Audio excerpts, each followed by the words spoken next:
Hello everybody and welcome to the channel. My name is Plami, and in this episode of Plami's Thoughts On, I'm gonna be sharing my thoughts on the 4th episode of the 6th season of Fear the Walking Dead. This episode, I believe is called The Key, and it focuses on John Dory actually, who is probably the most interesting character created after season 4 of Fear the Walking Dead. He's the most interesting character of the new cast, basically, is what I'm trying to say. So I definitely was more interested into it than if it was going to be like an Al-focused episode, which we already had with like episode 3, which was, I would say, more of an Al at Dwight episode, but I guess you could say it was more of a focus on Al. I don't know. Hello everybody and welcome to the channel. My name is Plami, and in this episode of Plami's Thoughts On, I'm gonna be sharing my thoughts on the 4th episode of the 6th season of Fear the Walking Dead. I believe this episode is called The Key, and it focuses on John Dory. And I've seen a lot of people praise this episode, and I definitely think this episode deserves the praise because it was a really good episode. But in a certain way, it is actually my least favorite episode of this season so far. And it's mainly because it focuses on a character from the bad seasons of Fear, basically. Because as much as I don't like season 4 and 5 of Fear, and I think it ruined a lot of the characters, I still liked Morgan on the main show, so I loved his episode, which was the first episode of the season. I love the Fear cast, aka Alicia and Strand and Daniel, so I loved episode 2 a lot. For episode 3, I was really excited to see Dwight with good writing, so I loved that episode, even though it was more of a focus on Al.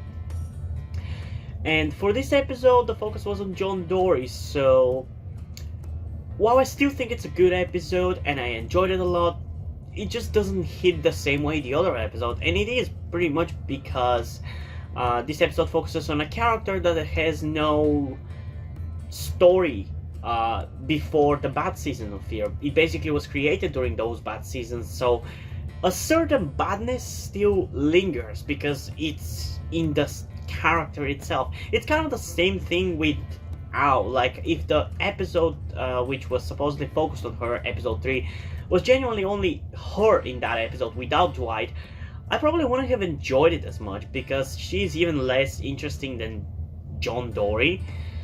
But I still think this episode pulled it off really well, but with me not being into the character as much as they've been for Dwight, Alicia, Strand, and Morgan, I definitely noticed more of the bad stuff about this season that some people like my makeup persons have been pointing out. And it definitely made me realize that, well, this season it is really good, and it's especially good by Fear standards. It's still not like how to say it, it's still not a must-see TV, I would say. Like, out of this season so far, only the first episode is like that, if I gotta be honest, because that's the only one which felt like an epic mini-movie, which, like, you could watch at any point in time, and you can watch it without even seeing The Walking Dead or Fear the Walking Dead. It pretty much, you could watch it without any of the context. It's self-contained, very much. So only the first episode had that kind of, like, must-watch TV. The other ones have been good, but not as good as that one. I still think the first episode was the best one. Which is not necessarily good for the show, that the best episode of the season was the first episode, but if you look at The Walking Dead, some of the best episodes are usually the premieres or the finales, so yeah, I still enjoy this episode, and I guess let's just get through the recap review. So we open up the episode with a monologue by John Dory, who is writing to June, and when I saw the preview or the opening minutes for the episode, I was already a big fan of that. I thought it was too Gimpo speak-like, so it kind of annoyed me, like, I was like, oh my god, philosophical stuff again, god damn it. But the way it was incorporated in the episode as an opening scene, I think it actually worked pretty well. He was basically writing letters to June, who he is not allowed to meet face to face. So him telling about his experience in Lawton for the last, like, whoever knows how long, I think it was like 6-7 weeks or whatever, according to Morgan. It was an interesting way to kind of exposition to us what he has been doing for the last like 6 months. I think it was a good way of doing it, and I really like how in the beginning they kind of said how to say it, an expectation for how each day was going. Like, basically the guy before him, Cameron, being the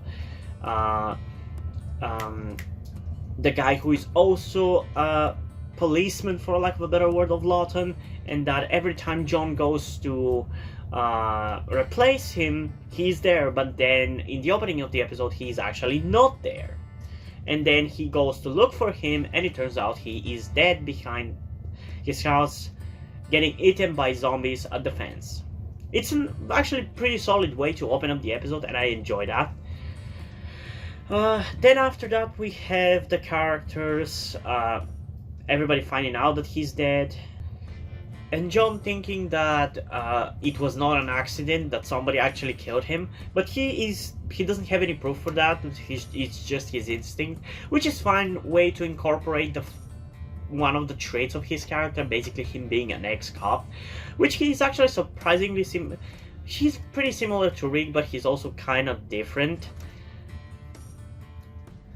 He's definitely more of a genuine, like, how to say it, Wild West sheriff. He definitely has more of that vibe, while Rick felt like a relatively modern sheriff, you know? So I would say they're pretty different, but it would be really cool if they meet each other. I would really love to see that one day, if it happens. I hope it happens.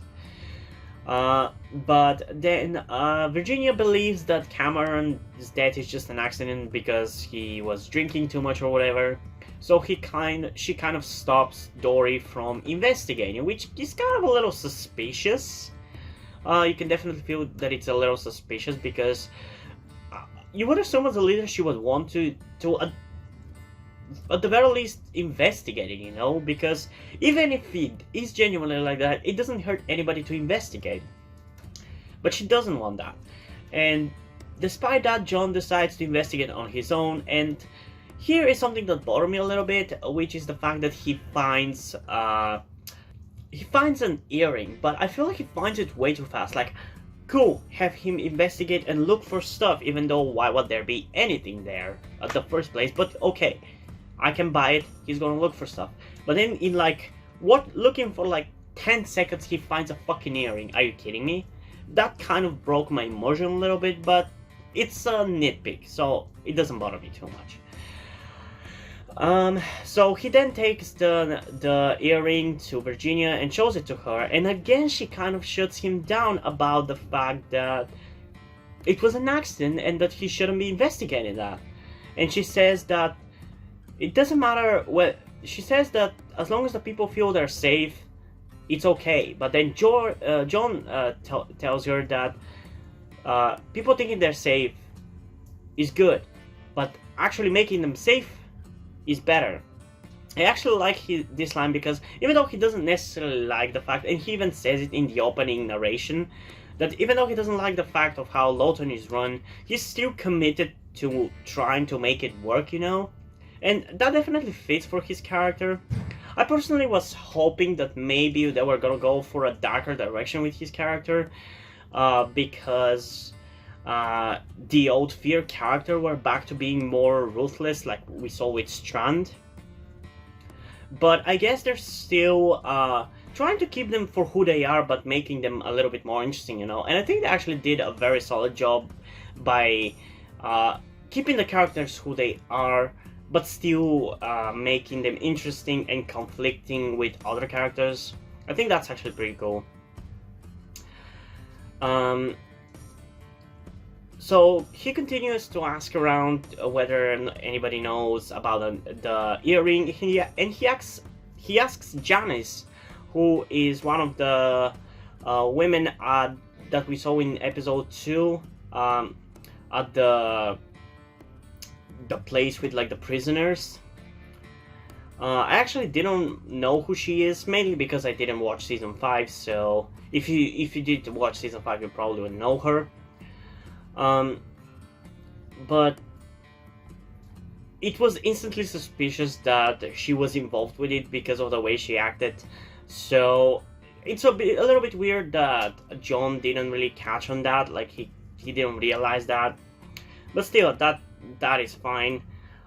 Later, she's caught actually trying to escape the place, like Lawton again, as she has done many times before.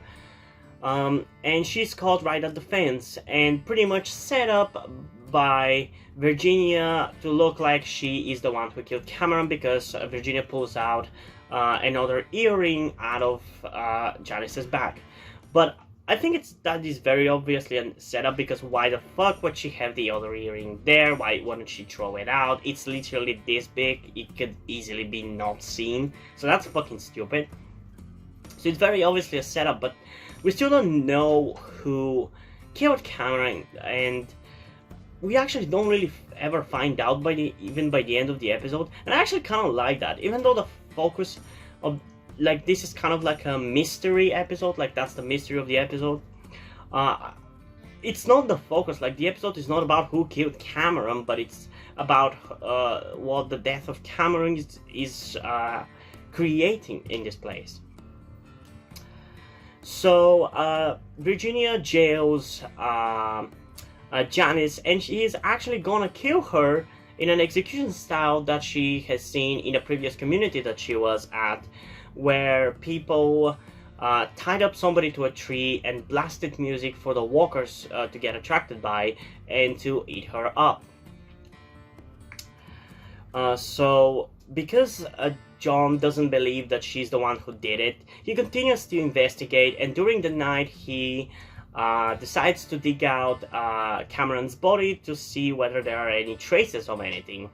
And he was actually correct in doing that, because when he did, he found out that Cameron's neck was actually cut.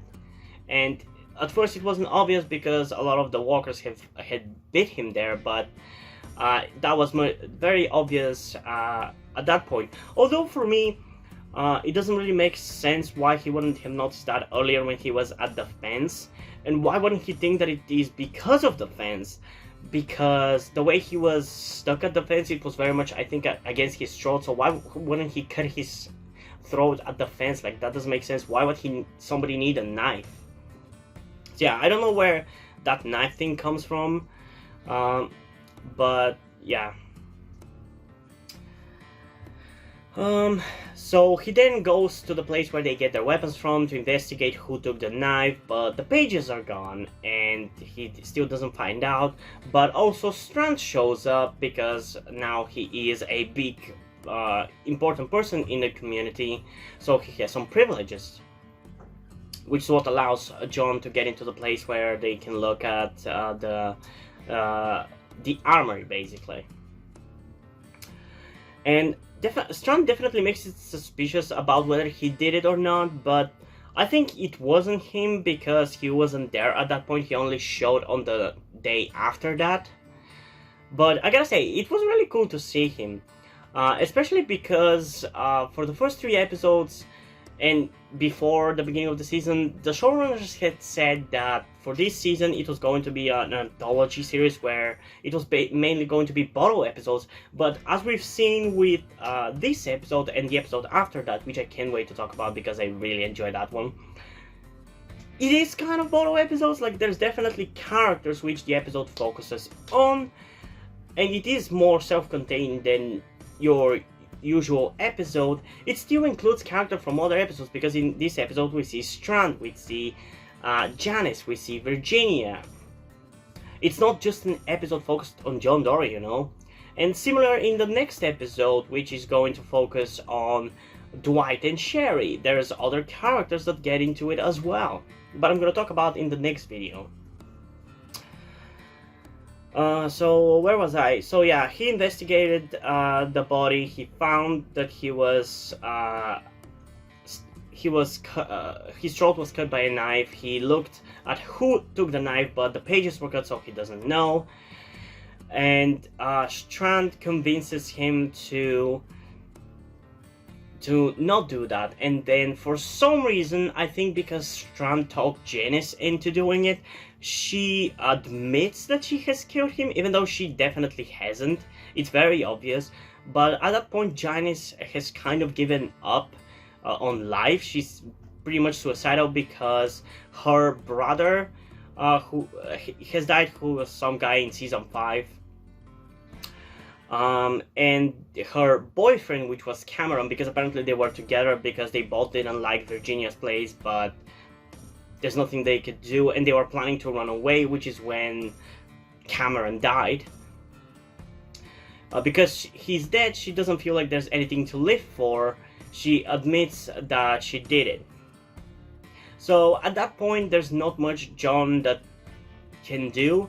So he's kind of ready to run away, actually, and he was going to take her out. And before that, there was a really cool scene, which I think is the reason why everybody loves this episode, in which John talks to the rabbi guy from the last season, and he shares a story about his father, where his father was also a cop, and apparently back in his days, the idea of a serial killer wasn't a thing, and his department, let's call it, was looking at this guy, investigating this guy, and they were almost 100% sure that it was this guy, but there was just no way to concretely connect the guy with the murders. So John's father faked evidence to make sure to put him in prison. And one interesting thing that I actually really like, it's a little detail, the fact that the other people in his police department weren't against that. Like, they weren't against doing whatever it takes to put this guy in prison, but they couldn't look at John's father the same way regardless. I saw some people on Reddit complain or criticize that fact that it's not realistic, especially with the situation with police in America right now. But I think it's actually really, it's relatively realistic, I would say. It makes sense to me, because those people weren't against the faking of the evidence, but just because of human nature, they couldn't look at him the same way, even though they didn't disagree with it.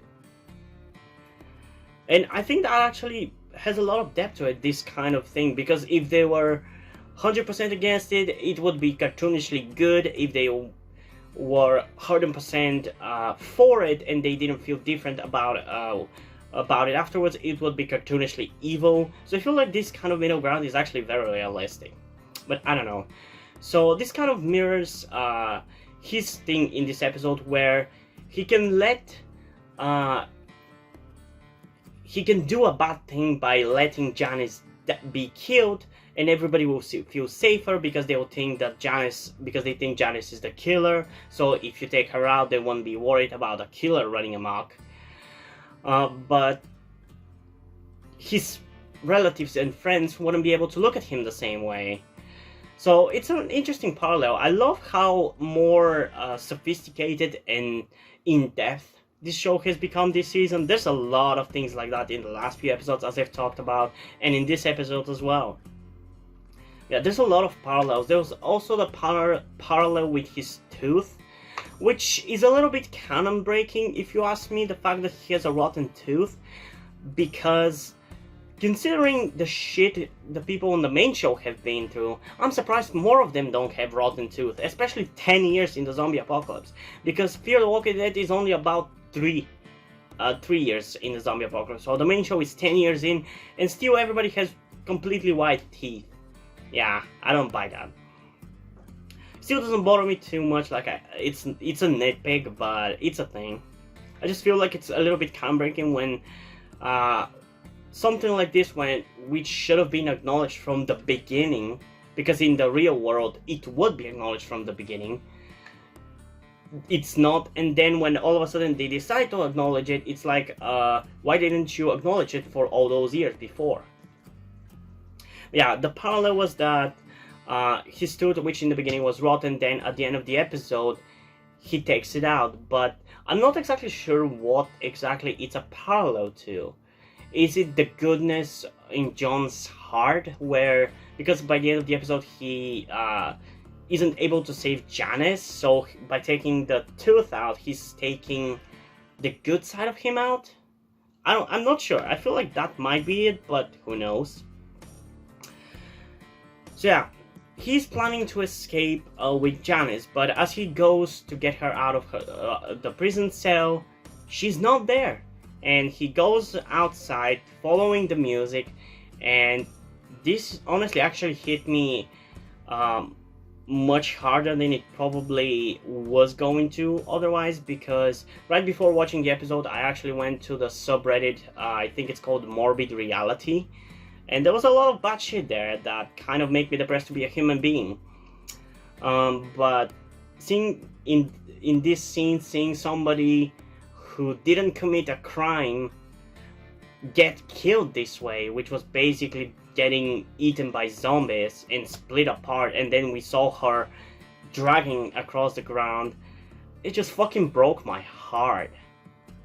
It just fucking hit me. I actually fucking cried, even though for this character, like, she's a new character for me basically, because I haven't seen her in the last season and because I've only seen her in one previous episode, but it actually made me tear up. It actually hit me hard seeing this person, what's the word for it, seeing an innocent person being killed like this. It just fucking hit me way too hard than it probably was going to otherwise. And it really hit hard John as well, because he kind of broke down in anger, and he even shot the radio which was playing the music, and I really like that because it showed his anger. And even in the following scene after that, which was after he buried Janice, he was angry. He was going to fucking murder Jenny if he saw her. But luckily, the rabbi and Strand stopped him, and I really loved seeing John angry in this scene here, because that's my favorite scene, if I gotta be honest. Seeing him angry, and when he found out that Strand was the one who caused the death to be happening sooner, because it was all otherwise gonna happen, I think, on the next day. But then because of Strand, it happened sooner. So basically Strand killed Janice in a way. So I loved seeing John basically smack Strand in the face, and then the fight afterwards. I already knew a fight was going to happen between them because of the trailer, but it was really cool. I really liked it. It was cool. And if it wasn't for the rabbi, I think he might have killed Strand, because he was really angry with him. And after that point, he was actually ready to run away on his own. But then somebody knocked on his door, he went to the door, and it turned out that it was June. And I think this is actually a great way to show why Virginia is actually not that bad of a villain. Like, why the people follow her. Because she is manipulative. She knows how to manipulate people emotionally. Like, I think the keys also play a big role in that, because when you get the key, you feel like you have earned something, like you feel like you're bigger than you actually are, you know? It ups your self-esteem, you know? I feel like that's why the keys are a thing. And for the same reason, because she knew that John was on the verge of rebelling or running away from her, she gave him what he wanted. She gave him June, because that was basically the only thing that would pacify him in that situation, because as he said throughout the episode, Janice was basically the only family he had left around this place. So I think that's a good way to show how much of a master manipulator Virginia is, even though she's not the most interesting villain, but I think she's serviceable.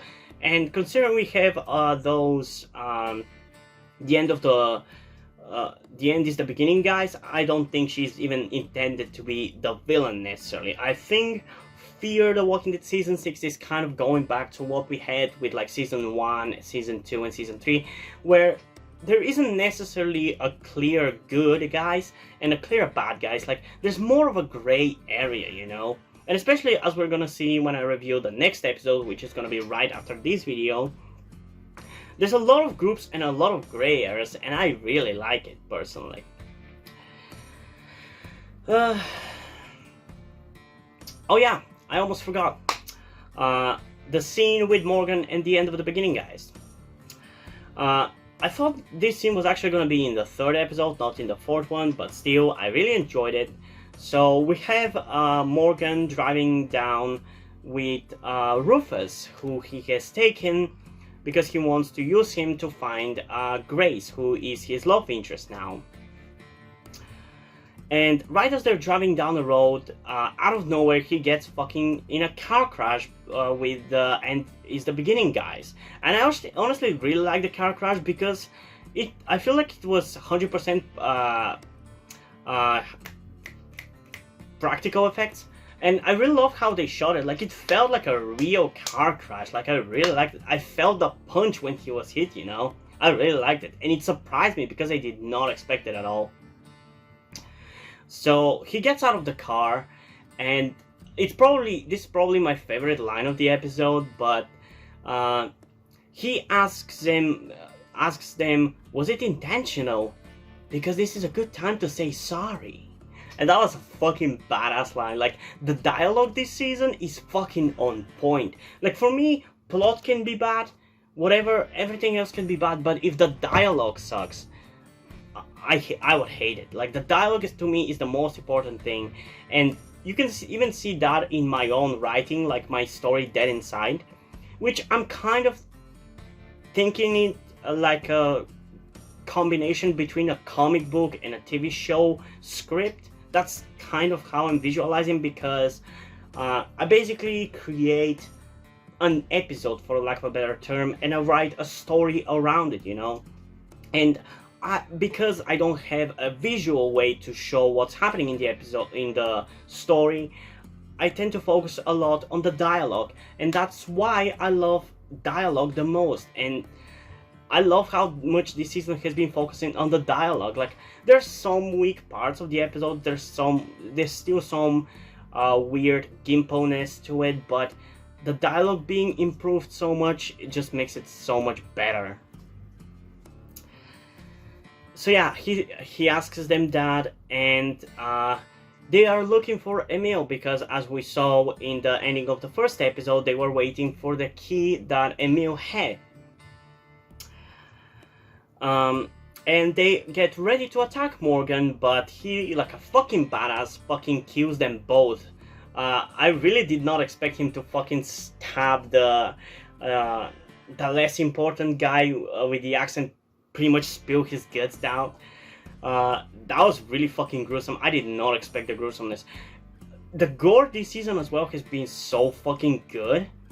Like, I don't think The Walking Dead, whenever there has been gore, even when people have been hurt, there has been that much of a blood spill or gore spill in general. Like, I don't know, the gore is so much better this season, and it's so visceral, and I love it. So yeah, he smacks the guy with an axe and spills his guts, and then for the other one, he stabs him with the stick in the heart. And I really wonder where they're gonna go with this key thing, because considering it's a submarine, a key, and I've seen people compare this key to an actual key from a nuclear submarine, I can only see this going one way. And there's also something that was kind of foreshadowed in the story that John Dory told the rabbi about his dad.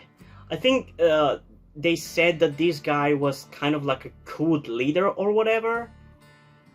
There was some mention about a cult leader, about the end of the world or something like that. So I think this might be a foreshadowing about this guy actually being the leader of this group, the end is the beginning guys, and that they want to actually end the world, because where else could you go with a fucking nuclear submarine and a key? That's the only thing that they might do. And we know that they're not gonna nuke the USA because The Walking Dead Season 10 is a thing.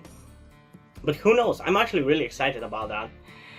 And as I mentioned, I think in episode 3 it was, I think there's also foreshadowing about somebody empowering walkers. I think they might use whoever the person who embowed that walker was as a villain. Maybe he's also gonna be this guy who is going to be the leader of the end of is the beginning guys. or maybe he's gonna be part of that group. I don't know, but I would really love for a villain like that to be a thing, like some crazy guy. Like, think of something like House of Wax. That's what it reminds me of, like killing people and embalming them, and they still turn into walkers. Like, that's some next level House of Wax. Like, I think that could be really fucking cool if they do explore that. That would be a really cool horror villain. If they don't do it this season, I would really love for them to do it next season, because that's a good fucking idea. And if they don't use it, I fucking call dibs on it for my story, because I actually think it's such a solid idea that it should be fucking done in zombie media. It's too good of an idea to waste. And it could be an interesting parallel to the Whisperers from the main show. I just feel like it's kind of similar, where the Whisperers were living people masquerading as walkers. In that case, it would be dead people masquerading as living people. So it could be an interesting parallel, and honestly, now that I mentioned it, I really hope they use it at some point. It would be a fucking shame if they don't. But yeah, this was a solid episode. I enjoyed it, but it's probably my least favorite because it featured a character that, while I wasn't really as much into as the other ones. Because, like, for Dwight, I liked him on the main show, and I was excited to see him with good writing in season 6. For Morgan, same thing. For Strand and Alicia, pretty much the same thing. While for Al and John, I'm just not that much into them because they were created in season 4, and the season 4-ness, like the weirdness and too out there-ness, like the characters are way too comic book like there's some gimmick, like they were too gimmicky as characters, and that gimmickness from season 4 is still in them, and that kind of prevents me from really loving them as much. But still, I think largely they've kind of dropped that gimmickness. Like, the best way to describe it is, in season 5, when I was watching like for 2 or 3 episodes, my enjoyment, even though the season was bad, for Morgan, Alicia, and Strand was like here, while for John, Al, and other characters introduced in season 4 and 5 was about here. Now for this season, with the higher quality, my enjoyment of Morgan, Alicia, Strand, Daniel, Dwight has risen to here, while my enjoyment of John and Al and the other characters from season 4 and 5 has risen maybe a little bit above what the level of this character was in seasons 4 and 5. I hope that explains how I'm feeling about them. I still enjoy them, but it's just on a different level. They're still more interesting than Morgan was in season 4 and 5. So yeah, I think for this episode I'm going to give it an 8.4 to an 8.6.